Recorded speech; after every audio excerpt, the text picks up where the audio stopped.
Welcome back Inside the Den. I'm your host, Jared Vasquez, joined, as always, by Chris Murray. We're continuing our position preview. Our last episode of our position preview, we're going to be talking about cornerbacks and safeties. And yes, we'll throw in a little kicker, punter, for you sickos out there. But let's start with the cornerback position. Nevada's had some, really good cornerbacks over the years, come through the program. So, hopefully, this season we'll see some more strong play. Let's talk about the cornerbacks. Well, I think the secondary on a whole, there are a lot of question marks just because there were a lot of good secondary players that are no longer in the program. Amani Johnson, Jaden Dedman, Richard Toney Jr., probably the three best secondary players last year for Nevada, no longer with the team. Two of them graduated. Toney transferred to TCU. But I actually think this is a pretty talented group, probably more so at safety than at cornerback. K.K. Meyer, who did start all 12 games last year as a redshirt freshman, he's back to start at one of the cornerback positions. I would guess the other starter is probably going to be Michael Coates Jr. He was a junior college transfer, first year at Nevada last season. He's got a really interesting story. Didn't even really play high school football and was working at like an arcade and saw a flyer to try out for a junior college football team. Ended up doing that. Was a pretty good player there. He got some more playing time toward the end of last season. And then Nate Floyd is a transfer from Texas Tech. Didn't play much there with the Red Raiders over 4 years. Actually played a little wide receiver in addition to cornerback. Those are probably your top three. So there isn't a lot of depth here. I think K.K. Meyer can be a really solid cornerback. I think Mike Coates can also be a pretty solid cornerback. But, typically you want like 4 or 5 outside cornerbacks who you can trust in and believe in. And I wouldn't say that's where this program is entering this season. So certainly cornerback has got some talent, but it's not the deepest position on Nevada's roster, and that's a little worrisome. It is, yeah. Especially, the Mountain West, you think of like run first teams, but there are some effective passing teams, and you'll see that obviously if you go down to San Diego State with their new coach Sean Lewis, it's going to be just like Colorado, just a heavy pass team. So, but yeah, we'll see how they do. Coates had some moments last year, and so did K.K. Meyer. So we'll see if they advance and continue to thrive and be better players this upcoming season. But obviously, big tests for them early on, just with SMU and going on the road to Minnesota. So, it plays a huge role in defense to be able to cover the top.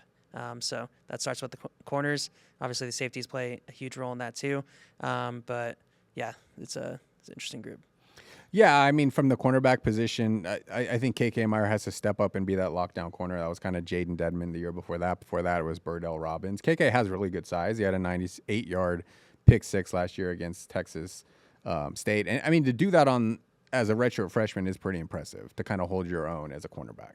That's not an easy position to play. So from the cornerback position, I think more question marks than safety, which is kind of weird because there are no starting safeties coming back. But they did a really good job in the transfer portal at the safety position. They brought in Keaton Crawford from Texas, one of the best special teams player in all of the nation last year. He's a fifth-year senior, wants to prove that he can play defensive back. He did have an interception in the Big 12 title game. So he's going to be a starter more than likely. You have Keyshawn Cobb, most recently at West Virginia. He was a junior college product. In between, he played at Buffalo. That 2022 season he had at Buffalo, that was a huge season. He had like 65 tackles, 6 tackles for loss, a couple of interceptions, a couple of forced fumbles. So I think those two guys can be a really good starting safety duo. And then they've got some guys coming back.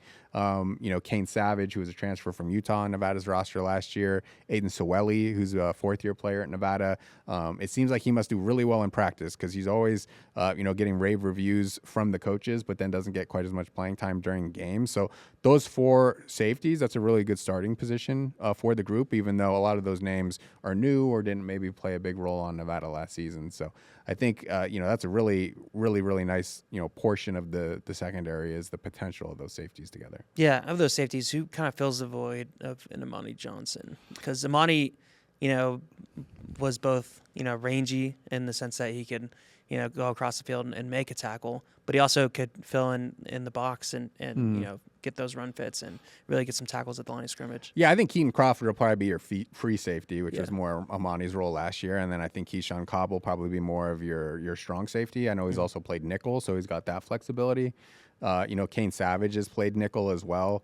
That was kind of his primary role last season. If they want to move Cobb down to nickel, then you probably see more Aiden Sewelli playing at strong safety, but they've got some versatility there. And then their position coach, Kay Nyone, is the defensive coordinator, and he's probably the most experienced coach on that defensive side of the ball. So I think they've got a really good coach to work with as well, who will help develop them and get the best out of them. So I think the biggest question on the defense is the run defense because of some of the weaknesses at defensive tackle. So I think that must be solved first. But if that is solved, I do think that secondary has a chance to be pretty good. If there is a consistent pass rush, if they are put in third and longs, like I said, safety maybe a little bit more confidence than cornerback. But I think there's enough talent back there to think that Nevada could have a pretty solid secondary unit. Yeah. So if the lone weak spot, I mean, these are all projections, obviously. If the lone weak spot on the defense is the interior D line, and you have a good edge, you have a good linebacker, and adequate cornerback play, and then above average safety play, then you'd have to imagine that this at least this team's floor with their defense is at best like league average. It probably wouldn't be the bottom half, but it's all projection. Yeah, so. It just depends on the run defense. Like if the run defense isn't there, it's not going to be a Mountain West average unit. Yeah, they gave up 33 points per game last year. Mountain West average is probably like closer to like 25. So they're going to shave a touchdown off what they allowed last year. Losing Amani Johnson to the NFL, losing Richard Toney to TCU, losing their two best defensive tackles to transfer as well. And then they're going to shave off a touchdown off what they allowed. I think a lot of that comes down to the offense too, because how often is the defense out on the field? Yeah. And how many 3-and-outs are there? And, how many turnovers is the offense allowing to put the defense in bad situations? And that's really what's happened the last couple of years is the defense has been pretty stout for the most part, but the offense keeps putting it in terrible positions. And at some point you just completely break. So, that's a worry. But, in terms of talking about the secondary, I mean, Nevada is mostly playing run-first teams this year. They've got a game against Colorado State. Obviously, they love to throw the ball air raid under Jay Norvell. They got a game against Hawaii and, Timmy Chang and the run and shoot. But, outside of that, a lot of the teams they're playing are going to try and run the ball. And if you're looking at Nevada's defense, you're probably thinking they're more vulnerable in run defense. So I think that is, those secondary players, those safeties might have to creep into the box and be more impactful in the run game. And I think they've got the bodies to do that. Keaton Crawford, Keyshawn Cobb, they're actually very similar physically looking. They're like 5'11" rocks.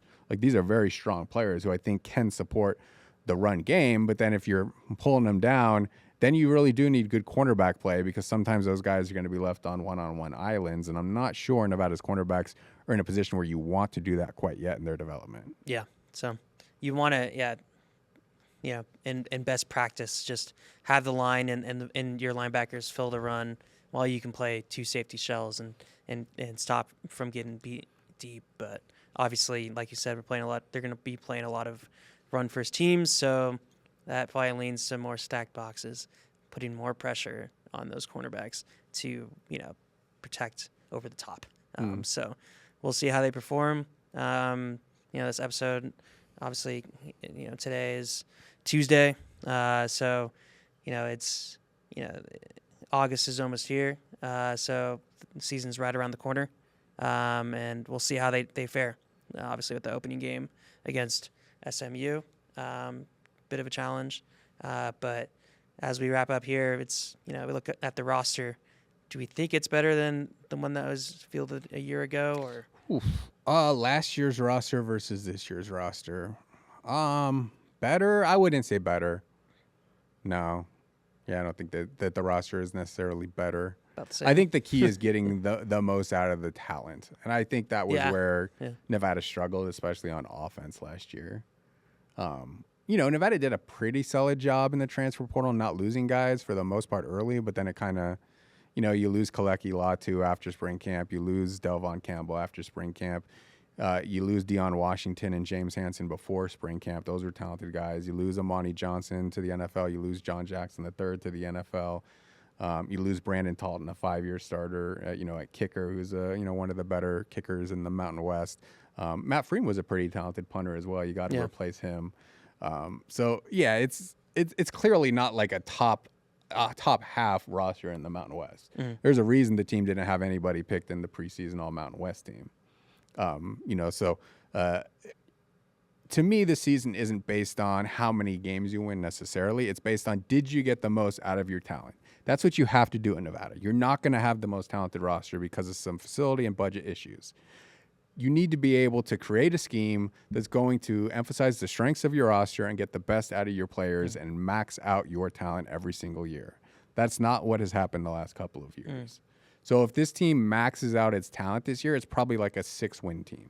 And I wouldn't call that a failure because you didn't make a bowl. It's just that the roster in football takes 3 to 4 years to build. And then hopefully by year 4, you're ready to compete for a championship. Yeah. That's what Jay Norvell was able to do. And I think that's ultimately going to be the test of Jeff Choate. But you just want to see progress, more competitiveness, closer games.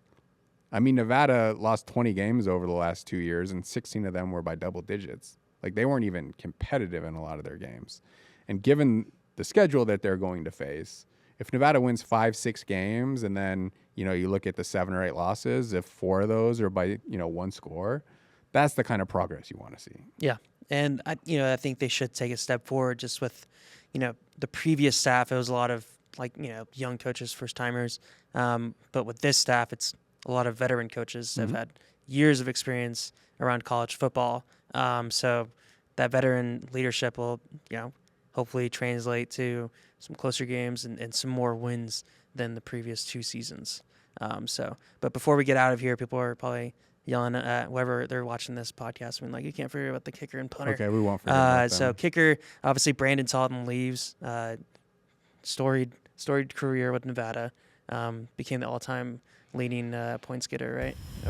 Or most field goals made in Mountain West history, although that'll be broken early this season. The Boise State guy, Jonah, that's what it was. Is only I think 2 behind him from tying. Yeah. So let's look at kicker. Matthew Killam, he's going to be your starting kicker. He is somebody who did fill in for Brandon Talton a couple years ago when he had the broken collarbone. He's also done kickoff specialist the last couple of years. And then at punter, most likely going to be Guy Gillespie. He was a transfer from the junior college level. So those are probably going to be your starting kicker and punter. I think maybe a little bit more competition on the punter side. They've got 3 guys in from the junior college level. But if Nevada's going to win a lot of these games as pretty decisive underdogs, the special teams has to play great. They do. So, well, Chris, it's been good talking the roster. We'll obviously be back in the coming weeks, but are you excited for some football? I am. Let's see how the team does. We cover a lot of practices when you're covering football. Basketball, you get a lot of games.